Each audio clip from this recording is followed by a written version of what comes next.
Hello दोस्तों, welcome to software engineering channel. क्या हाल चाल है आप लोगों का। सॉफ्टवेयर इंजीनियरिंग चैनल में आज हम एक नई प्लेलिस्ट स्टार्ट करने जा रहे हैं जो है डेटाबेस मैनेजमेंट सिस्टम के बारे में। मैंने कुछ दिन पहले ही अपने पोस्ट सेक्शन में जाके अपने यूट्यूब के और मैंने अपने ट्विटर अकाउंट पे सबसे पूछा था कि अब हमारी पुरानी प्लेलिस्ट ख़त्म हो चुकी है। काफ़ी अच्छा रिस्पांस रहा आप लोगों का उसके ऊपर और काफ़ी ज़्यादा मैं उम्मीद करता हूँ कि आपने उस प्लेलिस्ट के ऊपर से सीखा भी होगा। तो अब हमें नई प्लेलिस्ट क्या स्टार्ट करनी चाहिए। तो उसके अंदर जो मैंने ऑप्शंस दिए थे, सबसे ज़्यादा जो वोट आए वो आए थे डेटाबेस मैनेजमेंट सिस्टम के ऊपर। तो मैंने कहा कि जब इतनी ज़्यादा इसकी डिमांड है और लोग सीखना चाह रहे हैं डेटाबेस के काम को, तो क्यों ना हम इसी के ऊपर काम स्टार्ट कर दें। तो इसके अंदर हम स्टेप बाय स्टेप और बड़े स्लोली चलेंगे। पहले कुछ लेक्चर्स के अंदर इसके कुछ बेसिक्स थियोरेटिकल कंसेप्ट्स को कवर करेंगे। आल दो के मेरी कोशिश यही रहेगी कि मैं as soon as possible theoretical concepts को कवर करता हुआ जो इसके प्रैक्टिकल कंसेप्ट्स हैं उनकी तरफ मूव कर जाऊँ। लेकिन उससे पहले कुछ थियोरेटिकल कंसेप्ट ऐसे होते हैं जो कि प्रैक्टिकल परफॉर्म करने के लिए लाजमी होते हैं और आपकी बेस बनाने के लिए लाजमी होते हैं, उनको मैं डेफिनेटली टच करूँगा। और आज हमारा पहला लेक्चर है जिसके अंदर हम देखेंगे कि डाटा इन्फॉर्मेशन और मेटा डाटा के अंदर क्या फ़र्क होता है और इनकी थोड़ी से इंट्रो देखेंगे, इनका इंट्रोडक्शन देखेंगे, इनकी डेफिनेशन देखेंगे, इस तरीके से कि हमें इन तीनों के अंदर फ़र्क वाज़ेह हो जाए। और ये हमारा पहला लेक्चर होगा और उसके बाद इस प्ले लिस्ट में टाइम टू टाइम आपके पास नए नए लेक्चर्स आते रहेंगे जिससे आपको डेटाबेस मैनेजमेंट सिस्टम का पूरा सब्जेक्ट आई होप सो कि बहुत अच्छे तरीके से सीखने को मिलेगा।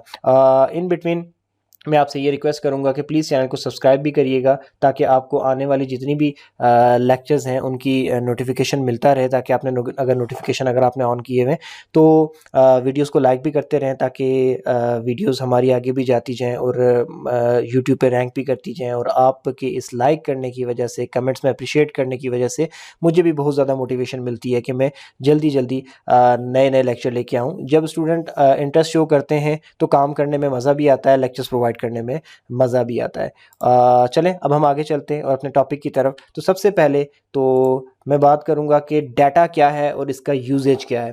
तो डाटा की जो सिंपल डेफिनेशन अगर आप इंटरनेट पे जाके गूगल भी करेंगे तो सबसे ज़्यादा जो मिलती है वो यही होती है, collection of raw facts and figure is called data. यानी कि जो रॉ खाम हालत के अंदर, रॉ कंडीशन के अंदर जो आपको फैक्ट्स एंड फिगर मिलते हैं किसी भी पर्टिकुलर चीज़ के बारे में, उसको डाटा कहा जाता है। हम इसके अंदर वर्ड रॉ यूज़ कर रहे होते हैं, ठीक है। और रॉ किस लिए यूज़ करते हैं? क्योंकि ये डाटा प्रोसेस्ड नहीं होता। अगर प्रोसेस्ड होगा तो रॉ नहीं होगा।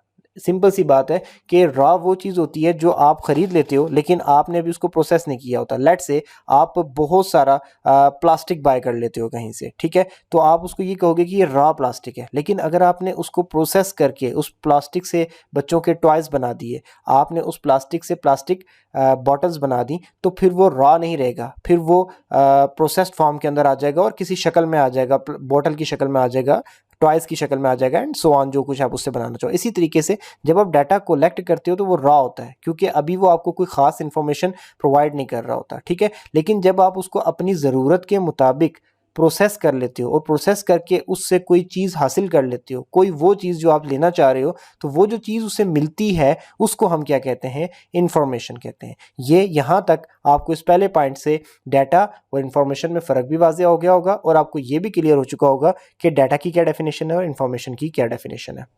अब किसी भी ऑर्गेनाइजेशन के अंदर आपका जो डाटा होता है वो बहुत ज़्यादा इंपॉर्टेंट रोल प्ले कर रहा होता है किसी भी किस्म का कोई भी डिसीजन लेने के लिए। जैसे कि आपके पास किसी भी ऑर्गेनाइजेशन में एसेट्स होते हैं, उनकी रिसोर्सेज होते हैं, जैसे कि उसकी उस ऑर्गेनाइजेशन की बिल्डिंग, उस ऑर्गेनाइजेशन का फर्नीचर। इसी तरीके से डाटा भी आपका एक बहुत ज़्यादा लाजमी, आपका एक बहुत ज़्यादा इम्पोर्टेंट एसेट होता है, आपका एक बहुत ज़्यादा इंपॉर्टेंट रिसोर्स होता है जो कि ऑर्गेनाइजेशन के अंदर बहुत सारे इंपॉर्टेंट डिसीजन लेने में हेल्प करता है, जैसे कि मैंने आपको पहले बताया। और फ्यूचर में आपकी ऑर्गेनाइजेशन का क्या प्लान होना चाहिए, किस तरीके से मूव करना है, ये चीज़ भी बताता है। तो इतनी इंपॉर्टेंट चीज़ बताने वाला प्रोडक्ट, यानी कि आपने अभी तक क्या गलतियां की, आगे इनको सुधारा कैसे जा सकता है, फ्यूचर में क्या करना चाहिए, क्या नहीं करना चाहिए, ये सारी की सारी इन्फॉर्मेशन अगर आपको किसी चीज़ से मिल रही है तो मेरे ख्याल में उस ऑर्गेनाइजेशन के रिसोर्सेज लाइक बिल्डिंग, फर्नीचर से भी ज़्यादा इंपॉर्टेंट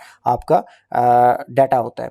अब ये सारी की सारी चीज़ें ये किस तरीके से प्रोवाइड करता है, अगर इसकी हम छोटी सी एग्जाम्पल की बात करें तो मैं यहाँ पर आपको यही बताऊँगा कि लेट्स से मैं एक एग्जाम्पल आपको देता हूँ। आपके पास किसी ऑर्गेनाइजेशन के बारे में, उसकी जब कोई स्ट्रेटजीज थी उस ऑर्गेनाइजेशन के अंदर, let's say strategy 1, strategy 2, strategy 3, और आप वो कोई प्रोडक्ट सेल करने वाली ऑर्गेनाइजेशन थी, और जब उन्होंने स्ट्रेटजी 1 को फॉलो किया तो उस स्ट्रेटजी 1 को उन्होंने पहले साल के अंदर फॉलो किया, और जितनी जितनी सेल होती गई पर डे वो उसको नोट करते चले गए। फिर स्ट्रेटजी 2 को फॉलो किया, फिर स्ट्रेटजी 3 को फॉलो किया, और हर स्ट्रेटजी से मिलने वाला डाटा आपको आप उसको कलेक्ट करके रखते चले गए। ठीक है, अब उन स्ट्रेटजीज के अंदर आपने क्या किया कि अब जब 3 साल तक आपने स्ट्रेटजी 1, 2 और 3 को चलाकर देखा, और उसके बाद हर स्ट्रेटजी की सेल्स का रिकॉर्ड पर डे तक आपने रखा, यानी कि एक साल में 12 महीने थे और हर महीने के अंदर 30, 31 या 29, 28 जितने भी दिन थे,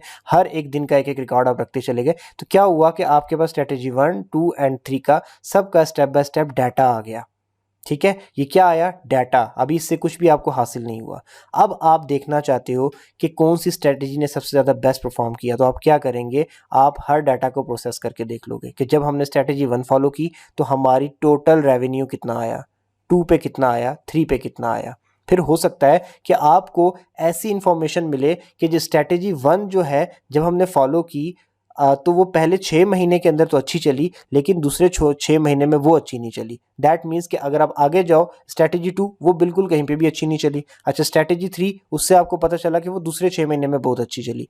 तो इससे आपको क्या मिल गया? एक बहुत अच्छा फ्यूचर प्लान मिल गया कि जब आप चौथे साल में जाओगे तो आपने पहले 6 महीने में स्ट्रैटेजी 1 को चलाना है और दूसरे 6 महीने में स्ट्रैटेजी 3 को चलाना है, ताकि 12 महीने का अल्टीमेट रिजल्ट ज़बरदस्त हो। और फिर चौथे महीने का दोबारा से आपने डाटा कलेक्ट कर लेना है, और जब चौथे महीने का आपको डाटा मिलेगा तो आपको वहाँ से क्या पता चल जाएगा कि जनाब अब हमारे पास 12 महीने का रिजल्ट है, तो ठीक है, एक साल और चला के देख लो। 2 दफ़ा स्ट्रैटेजी 1 एंड 3 का कम्बिनेशन चला कर देखा, 4th एंड 5th ईयर के अंदर आपको डाटा मिल जाएगा। हो सकता है कि कहीं पे पता चले कि बीच के 3 महीने में कहीं पे कोई फ्लक्चुएशन आ रहा है, वहाँ पर हमारी स्ट्रैटेजी नंबर 2 जो बाकी जगहों पर अच्छा परफॉर्म नहीं कर रही थी, लेकिन कंपेरेटिवली 1 और 3 से वो कहीं 2 से 3 महीने में अच्छा परफॉर्म कर रही थी, वहाँ पर उन महीनों के आप उसके ऊपर आप वो लगा दोगे। लेकिन ये सारे डिसीजन आप ले कैसे पा रहे हो? द पॉइंट इज कि ये सारे के सारे डिसीजन आप इसलिए ले पा रहे हो क्योंकि आपके पास हर साल का, साल के अंदर हर महीने का, और हर महीने के अंदर हर दिन का डाटा मौजूद है। आप उस डाटा के ऊपर मैथमेटिकल फार्मूलाज लगाते हो, उनके अंदर एडिशन करते हो, उनकी कैलकुलेशंस करते हो, उनका कंपैरिजन करते हो। ये सारी चीज़ें करने से ही आपको एक इन्फॉर्मेशन मिलती है, और वो इन्फॉर्मेशन ये बता देती है कि किस महीने में और कौन से साल में कौन सी स्ट्रैटेजी ने बेस्ट परफॉर्म किया, और आगे जाके आपको क्या स्ट्रैटेजी फॉलो करनी चाहिए। तो ये देखें, ये सारे के सारे डिसीजन कहाँ से हुए? डाटा से। तो ये आपकी इंपॉर्टेंस है डाटा की। लेकिन डाटा रॉ में क्यों रखा जाता है? द पॉइंट इज कि डाटा को इन्फॉर्मेशन की शक्ल में ही हम क्यों नहीं रखते?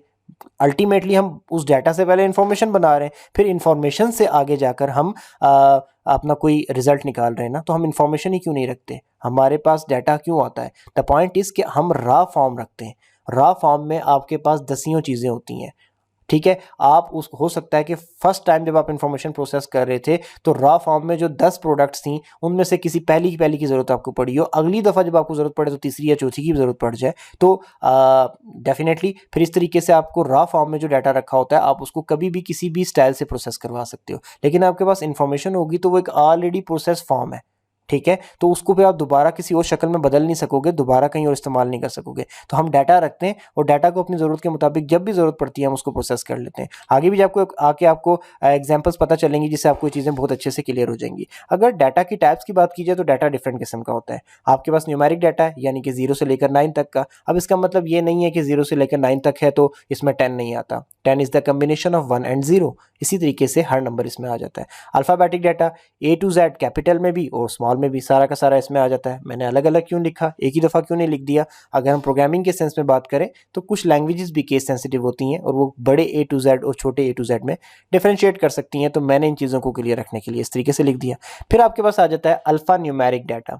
अल्फ़ा न्यूमेरिक डाटा क्या होता है? ये कम्बिनेशन होता है ऊपर वाले दो जो मैंने आपको बताया, न्यूमेरिक का, अल्फ़ाबेटिक का, और इसके अंदर स्पेशल सिंबल्स जैसे कि प्लस, माइनस, डिवाइड, मल्टीप्लाई भी ऐड हो जाती हैं। इमेज डाटा यानी कि आपकी पिक्चर्स वगैरह। ऑडियो डाटा यानी कि वॉइस जो कि आप अभी सुन रहे हैं, ये भी एक डाटा है। वीडियो डाटा यानी कि वीडियो जो कि आप स्क्रीन पे देख रहे हैं, ये भी एक डाटा है। तो ये डिफरेंट टाइप्स आ जाती हैं आपके पास डाटा की।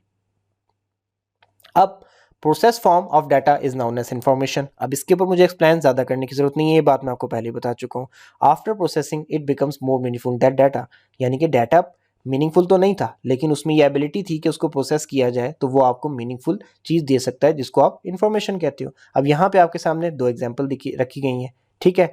आपके पास we have the data about different mobile phones and I want to create the list of the mobile phones having memory more than 64 GB. Data will help us in processing the list, but the list is the information of the mobile phone having memory more than 64 GB. अब यहाँ पे ये बताया गया है कि आपके पास मुख्तलिफ मोबाइल्स का डाटा है, ठीक हो गया। अब डाटा में क्या होगा, किसी एक पर्टिकुलर मोबाइल के डाटा की बात करें तो उसमें क्या होगा कि उसका स्क्रीन साइज कितना है, उसका कलर कितना है, उसका वेट कितना है, उसकी रैम कितनी है, उसकी मेमोरी कितनी है, उसका कैमरा कौन सा है, उसकी स्क्रीन का साइज तो मैं ऑलरेडी बता चुका हूँ। अच्छा, उसकी जो बैटरी है वो कितने mAh की है, ये सारा का सारा डाटा है। अब मुझे इसके अंदर से ऐसे मोबाइलों की लिस्ट तैयार करनी है जिनकी मेमोरी 64 GB से ऊपर है। तो अब इतने सारे डाटा में से मैं कौन सा एक एट्रीब्यूट यूज़ कर रहा हूँ, 64 GB मेमोरी वाला। तो मैं सिर्फ और सिर्फ एक क्यूरी लिखूंगा कि वो तमाम मोबाइल्स जिनकी मेमोरी मोर देन 64 GB है उनकी लिस्ट तैयार कर दो 1 मिनट के अंदर। शायद 1 मिनट भी मैंने ज़्यादा बोल दिया, 1 मिनट से भी थोड़े टाइम के अंदर पूरी की पूरी लिस्ट सामने आ जाएगी। अब वो लिस्ट क्या है, वो बेसिकली इन्फॉर्मेशन है, वो सारी की सारी इन्फॉर्मेशन है उन मोबाइल्स की जिनकी मेमोरी 64 GB से ज़्यादा है। अब ये मैं कैसे कैलकुलेट कर पाया, ये मैं ऐसे कैलकुलेट कर पाया क्योंकि मेरे पास बहुत सारे मोबाइल्स का डाटा था। अब अगर मैंने डाटा ना रखा होता, मैं सिर्फ और सिर्फ इस इन्फॉर्मेशन को संभाल के रख लूँ तो वो इन्फॉर्मेशन सिर्फ इस काम तो आ सकती है कि मुझे ये बता दे कि वो कौन कौन से मोबाइल हैं जिनकी मेमोरी 64 GB से ज़्यादा है, लेकिन वो किसी और काम की नहीं है। हाँ, लेकिन अगर इसके पीछे जो डाटा मौजूद था मैं उसकी बात करूँ तो कल मुझे अगर ऐसे मोबाइल की लिस्ट बनानी पड़ जाए जिनकी बैटरी जो है वो 3000 mAh से ज़्यादा है, तो मैं उसी डाटा की लिस्ट के अंदर से ऐसी भी लिस्ट क्रिएट कर सकता हूँ। तो इसलिए डाटा आपके पास होगा तो आप उससे किसी भी किस्म की इंफॉर्मेशन प्रोसेस कर सकते हैं क्योंकि वो रॉ फॉर्म में, और रॉ फॉर्म को किसी भी तरीके से तरतीब दे सकते हो। अब मेरे ख्याल में आपको इतना ज़्यादा बताने से रॉ वाला जो कंसेप्ट है वो भी अच्छे से क्लियर हो गया होगा।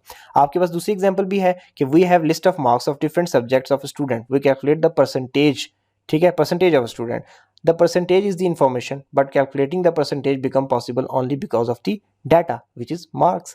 यानी कि आपके पास मार्क्स होंगे तो उस मार्क्स को कैलकुलेट करके, प्रोसेस करके आप उन मार्क्स की टोटल निकाल के उन टोटल के ऊपर से आप उसकी ओवरऑल एक बच्चे की क्लास की परसेंटेज निकाल सकते हैं। लेकिन ये परसेंटेज निकालना पॉसिबल तभी हो सका जब आपने सारे के सारे मार्क्स जमा किए, और जो मार्क्स हैं वो कहाँ से आए, वो एक्चुअली डाटा था। तो उस डाटा को प्रोसेस करते करते आप इन्फॉर्मेशन तक ले गए, ठीक है। अब आप चाहें तो इस डाटा को किसी और जगह पे भी इस्तेमाल कर सकते हैं। लेट्स से 2 क्लासेस का रिजल्ट कंपेयर करने में कि इस बच्चे ने मैथ्स में पिछले साल अच्छा परफॉर्म किया था जबकि इस साल अच्छा परफॉर्म नहीं किया, तो उसके पीछे फिर आप उसकी रीजंस को भी फाइंड आउट कर सकते हैं। तो इस तरीके से डाटा है तो डाटा से आप मुख्तलिफ किस्म की इंफॉर्मेशन जनरेट कर सकते हैं।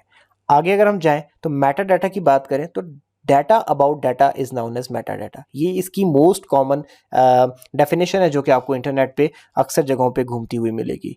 Data about data is the Meta data, और ये अक्सर स्टूडेंट को कंफ्यूज भी कर देती है, लेकिन आपने इस पे कंफ्यूज नहीं होना, आपने मेरी एक्सप्लेनेशन पे फोकस करना है। इस स्लाइड पे और इससे आगे वाली स्लाइड्स पे, इन 2 स्लाइड्स के अंदर आपको कंसेप्ट बिल्कुल क्लियर हो जाएगा। The data about the student could be based on the following things: name, age, roll number, class. किसी भी स्टूडेंट का डाटा, मैंने एग्जाम्पल के तौर पे ये 3 से 4 एट्रीब्यूट लिखे हैं, लेकिन इससे ज़्यादा भी हो सकते हैं। नेम हो सकता है, एज हो सकता है, रोल नंबर हो सकता है, क्लास हो सकता है, फ़ी हो सकती है, अटेंडेंस हो सकती है, एंड सो ऑन। बहुत डाटा हो सकता है, लेकिन एग्जाम्पल के लिए मैंने कहा कि एक स्टूडेंट है और उसका जो डाटा है वो बेस करता है 4 चीज़ों पे: नेम, एज, रोल नंबर और क्लास। तो ये name, age, roll number, class क्या है? ये बेसिकली एक स्टूडेंट का डाटा है, ठीक है। But the data which explain the data type of the name, age, roll number is the meta data. ठीक हो गया। अब इस बात को मैं यहाँ नहीं, अगली स्लाइड पे जाके एक्सप्लेन करूंगा। यहाँ पर आके आप देखें, स्टूडेंट डाटा क्या था? Name, age, roll number, class. लेकिन नेम के बारे में भी हमारे पास कुछ डाटा है कि नेम जो है वो जिस जगह पे जाके सेव होगा उस वेरिएबल की टाइप स्ट्रिंग होगी, और वो कम से कम 50 कैरेक्टर लेने की एबिलिटी रखता होगा। यानी कि 51th कैरेक्टर आया तो वो एरर शो कर देगा, क्योंकि नाम मैक्सिमम 50 कैरेक्टर तक ही अमूमन लंबे हुआ करते हैं। हम एज की बात करें तो एज जो वेरिएबल है वो हमसे इंटीजर लेगा और उस इंटीजर की लेंथ 3 तक हो सकती है, या तो कोई 1 साल का हो सकता है या फिर 100 साल तक को हम डील करेंगे एज अ स्टूडेंट। इसके बाद हम एज अ स्टूडेंट डील नहीं करेंगे। रोल नंबर की बात करें तो हमने रोल नंबर के ऊपर ये बता दिया कि रोल नंबर हमारा इंटीजर डाटा टाइप का होगा और उसकी लेंथ 4 तक जा सकती है। इसी तरीके से हमने क्लास के लिए भी बता दिया कि उसकी डाटा टाइप भी इंटीजर होगी और उसकी लेंथ भी कहाँ तक जा सकती है, 2 तक, यानी कि 1 से लेकर आगे 10, 11, 12 और 20, 21, 22 जहाँ तक आप जाएं क्लासेस को लेके। बट द पॉइंट इसके क्लासेस हमेशा 2 डिजिट तक ही रहती हैं। तो हमारे पास स्टूडेंट का डाटा ये है, name, age, roll number, class. लेकिन उस डाटा को फर्दर एक्सप्लेन करने के लिए कि वो डाटा कितनी लेंथ में होगा, उसकी डाटा टाइप क्या होगी, हमारे पास एक और डाटा है।